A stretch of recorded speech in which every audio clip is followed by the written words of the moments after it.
ये dear come school की उर्दू की बुक है। तो इसका लेसन नंबर 1 जो है वो अलिफ से है। अलिफ अनार, अलिफ अंगूर, अलिफ अंडा।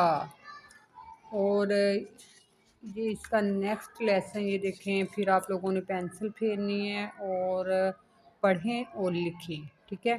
ये आप अपने बच्चे को पेंसिल के साथ अलिफ लिखना सिखाएं कि ये ट्रेस किया हुआ है, तो फिर साथ लिखा हुआ है कि ये एक अनार है।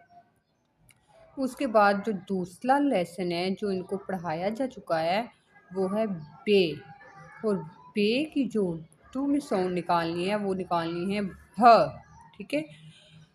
बे भ बल्ला, बे भ बस्ता, बे भ बंदर, बे भ बिल्ली, बे भ बत्तख, बे भ बकरी, ठीक है।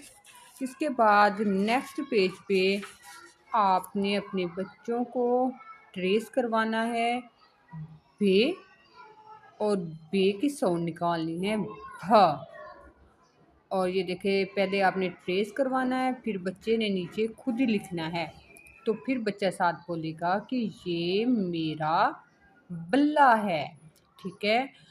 अभी तक ये 2 लेसन कंप्लीट करवाए गए हैं डियरकम स्कूल में। तो आप अपने अगर आप चाहते हैं कि आपके बच्चे डियरकम स्कूल के लेसन से अपडेट रहें तो आप मेरे चैनल के साथ जुड़े रहें। शुक्रिया।